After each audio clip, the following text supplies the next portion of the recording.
Howdy friends! So, you're considering playing Alliance. Well, as a Horde player through and true, I'm a little sorry to hear that. But even Horde players like myself have to admit that the Alliance is composed of some thrilling, lore-rich, and downright exciting playable races, as well as some Gnomes.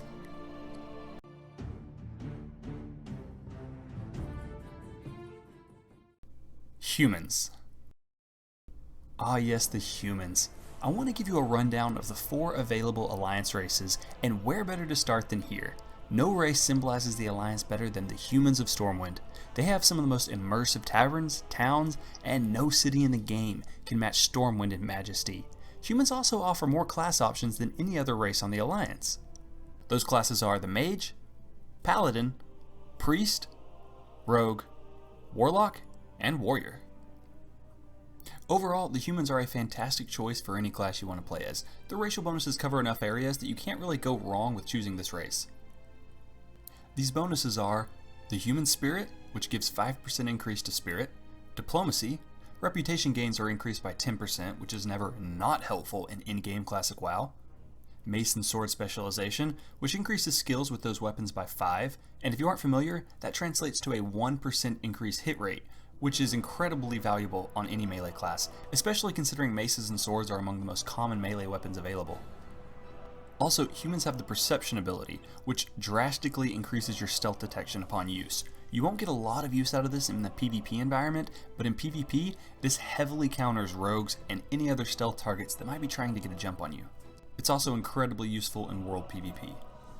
Lore-wise, the humans of Stormwind are a noble and proud race, standing united together to protect their home of Elwynn Forest from the fate that befell their sister kingdom of Lordaeron.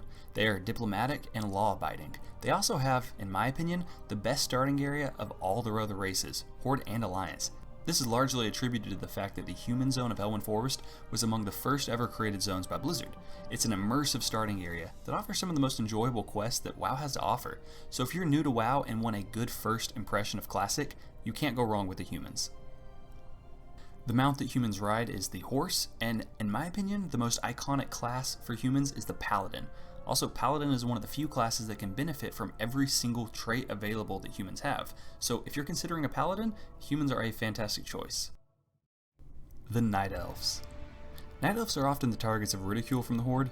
This is mostly due to their dull and nose-in-the-air better-than-you personalities that are so common in elf cultures across most fantasy games.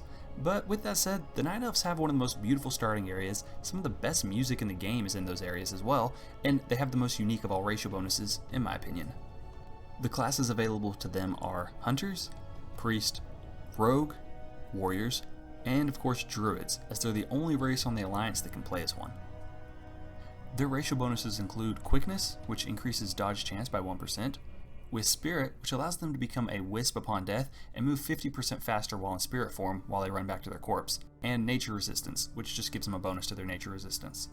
They also have Shadow Meld, which is one of the most unique abilities in the game. So this iconic trait allows the Night Elf to stealth in place. It only breaks upon movement or if they take or deal damage. The uses of this ability are endless and it's incredibly valuable in PvP. Trust me, as a Horde player, I have been annoyed by this spell many times, especially when I walk into like a Warsong flag room, I think the coast is clear, only to get charged out of the shadows by a warrior or jumped by a hunter with a stealth cat waiting by. This can be paired with any class taking a defensive post, in PvP or PvE, and it can also be used to eat or drink in place, making you less vulnerable to the enemy faction. It's a very useful ability.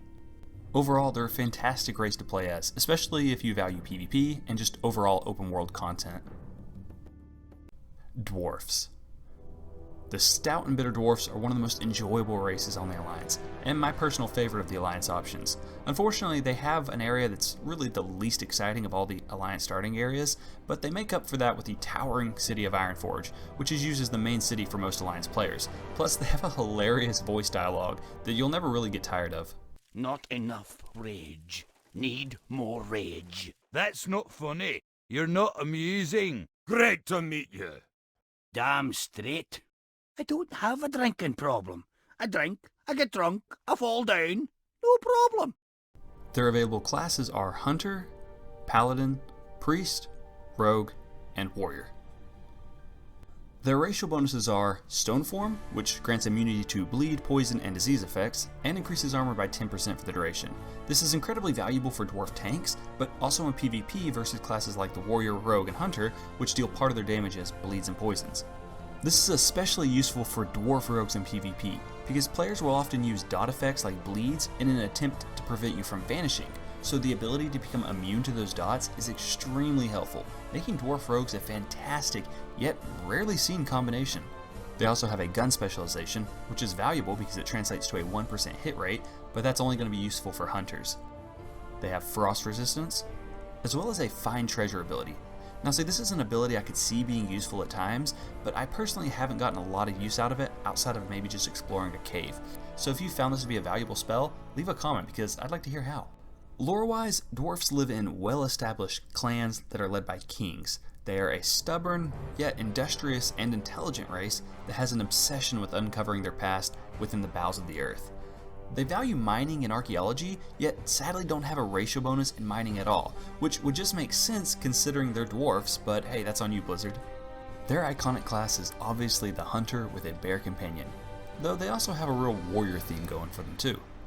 I personally love this race, and I think it's fun for anyone that's looking for just an enjoyable start to classic World of Warcraft.